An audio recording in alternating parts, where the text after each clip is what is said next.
ঘুম থেকে মা ডেকে তুলেছে, তার কারণ হচ্ছে আজকে মা যাবে মায়ের বাবার বাড়ি। তো মা ঘুম থেকে উঠেই আর কি রুটি বানানো শুরু করেছে। তো আমিও চলে এসেছি। এইদিকে হচ্ছে ভাত আর বাবার জন্য এপাশে হচ্ছে রুটি সেকে দিচ্ছি। বাবা এখন রুটি খাবে, তারপর হচ্ছে আমরা আস্তে ধীরে করে রেডি হব। তো রুটিতে আজকে বাবার জন্য আছে হচ্ছে একটা সবজি তরকারি, যেটা মা কিছুক্ষণ আগেই রান্না করে নিয়েছে। আর বেশি করে রুটি বানিয়ে রেখে যাবে, যার কারণে হচ্ছে ধরুন আমরা যখনই আসি না কেন এসে যাতে আর কষ্ট করে রুটি বানাতে না হয়।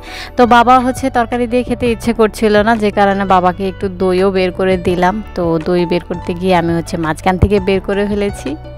তো এখন বাবাকে এই দই আর রুটি নিয়ে দেব। এরপর মা আরও কিছু রুটি বানাবে, যে কারণে আমি এখানে আটাটাকে মেখে দিচ্ছিলাম।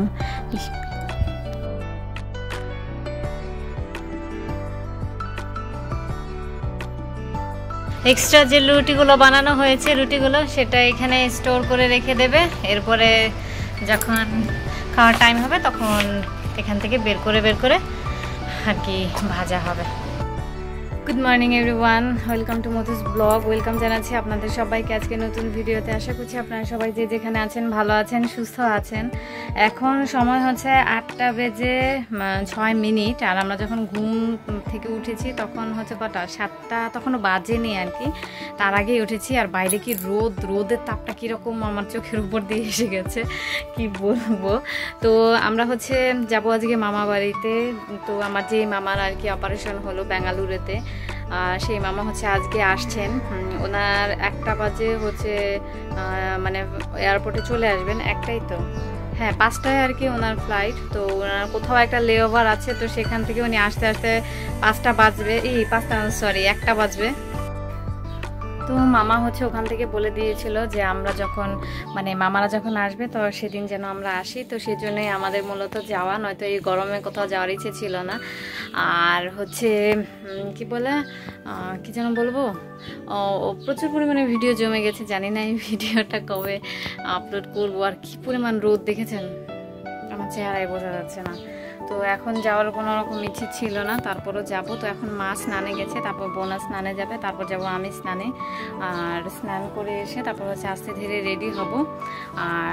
আর তো কিছু না, চলুন তাহলে আজকে ব্লগটা এখান থেকে শুরু করছি। আর ওখানে গিয়ে দেখা যাক কতক্ষণ থাকি না থাকি, সেটা তো এখনও বলতে পারছি না। এখন স্নানে যাব, প্রচণ্ড গরম লাগছে, বুঝতে পারছি না এই গরমে যাওয়াটা কি ঠিক হচ্ছে নাকি। আমি হচ্ছে এই জামাটাই পরে নেব আজকে।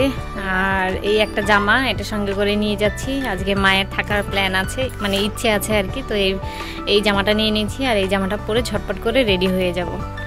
এদিকে আমি আর বোনা হয়ে গেছি রেডি। তো কলকাতা থেকে যে ব্যাগটা নিয়ে এসেছি শ্রী লেদার্সের, সেই ব্যাগটাই বোনা যে ক্যারি করছে, এর ভেতর একটা করে আমরা জামা নিয়ে নিয়েছি।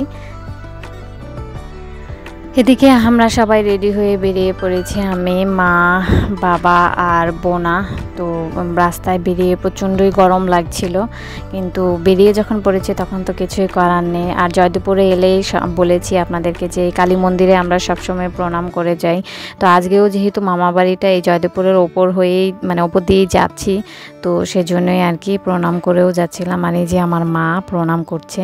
আর এই গাছটাতে দেখতে পেলাম যে এখনই কদম ফুল ফুটে আছে। এখন গ্রীষ্মকালে কদম ফুল ফোটে, সেটাও আমার ধারণার বাইরে ছিল। প্রথমে আমরা হচ্ছে বড় মামার বাড়িতে ছিলাম, বড় মামার বাড়িতে খেলাম তেলাম। আর এখানে ছোট মামার বাড়িতে মানে আসার পথে দেখতে পেলাম মোরগ লড়াই। এটা অনেক দিন পর দেখেছি, সচরাচর এই মোরগ লড়াই দেখা হয় না। কিন্তু আমাদের স্কুলে আমরা কিন্তু এই মোরগ লড়াইয়ের খেলা খেলতাম এক হাঁটু উঁচু করে।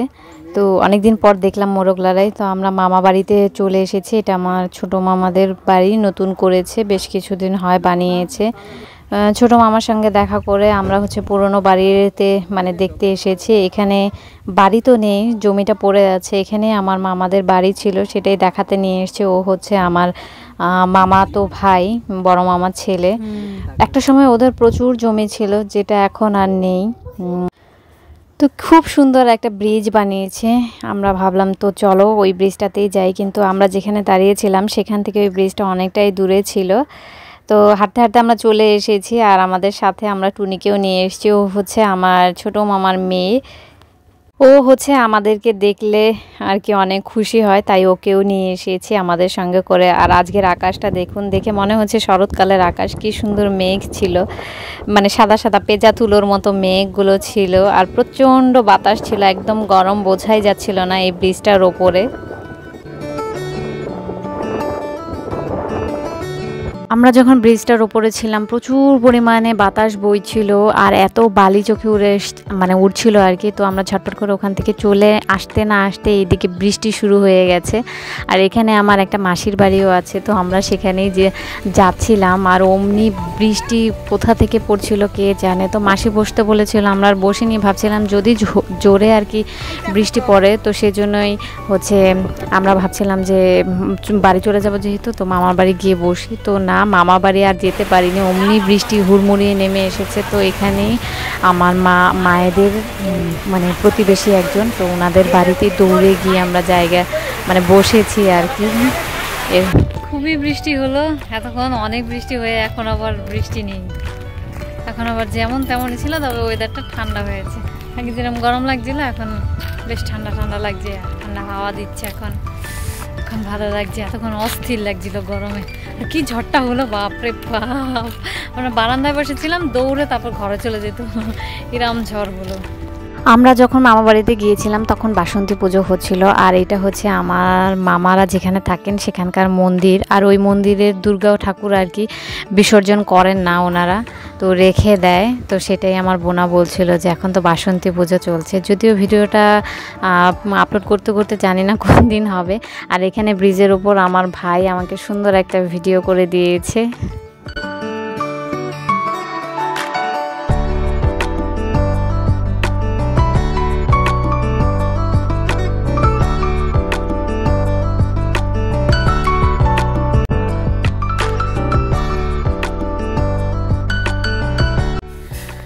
এখন বাজে 9টা কত জানি দেখলাম 13 মেবি। আর আমরা এই কিছুক্ষণ হয় বাড়ি ফিরে এসেছি। আর মানে তখন বিকেলবেলা তো কি মানে ঝড় হলো, উলুম জালুম একটা ঝড় হলো, মানে একদম সব উড়িয়ে নিয়ে চলে গেল। তারপরে আমরা বাড়ি থেকে বেরোলাম, বেরিয়ে তারপরে কিছুক্ষণ রাস্তায় এলাম, এসে দেখি যে মানে ওখানে বৃষ্টি হয়নি, তা হঠাৎ করে বৃষ্টি নেমে গেল আর আমরা পুরো একদম ভিজে গেছি, এরম অবস্থা। বাড়ি এসে দেখি যে হ্যাঁ একটু একটু বৃষ্টি হয়েছে আর কি। বিকেলবেলা মানে সারাটা দিন কিন্তু প্রচণ্ড গরম ছিল, এখন বেশ ভালো লাগছে, আরাম লাগছে, ফ্যানও ছাড়তে হচ্ছে না, একদম পুরো ওয়েদার ঠান্ডা করে দিয়েছে। আর হচ্ছে আমার মামার শরীরটা এখন মামা বলছে যে ভালো আছে, তবে কিছুটা ব্যথা আছে আর কি, থাকবেই তো, কারণ যেহেতু এত বড় একটা অপারেশন হয়েছে ব্যথা তো থাকবেই। মামারা ভেবেছিল আরও বেশ কিছুদিন থাকবে বেঙ্গালুরুতে, কিন্তু মামা আর কি ওখানে যেহেতু মামার সুগার ধরা পড়ে, তো যে কারণে মামা হচ্ছে ওখানে একদিন মানে সুগার নীল হয়ে মাথা ঘুরে পড়ে গেছিলো, তো সে কারণে ভয় পেয়ে গেছে আর কি। আর হোটেলে থাকা ঘরের খাবার খাওয়া হচ্ছে না, মানে বাড়ির যে খাবারটা সেটা খাওয়া হচ্ছে না। বাড়িতে থাকলে হাঁটা চলা করতে পারতো, সেটা করতে পারছে না, ওখানে একটা রুমের মধ্যেই বন্দি থাকতে হচ্ছে, তো কার ভালো লাগবে বলুন। তো সেজন্যই হচ্ছে মামা আরও জলদি জলদি করে চলে এসেছে। তো মামাকে দেখে আজকে ভালো লেগেছে। তো আপনাদের মানে দেখাইনি ইচ্ছে করেই দেখাইনি, যেহেতু মামা এত দূর জার্নি করে এসেছে, মামা রেস্ট করছিল, তো আমরা কথাবার্তা বলেই চলে এসেছি।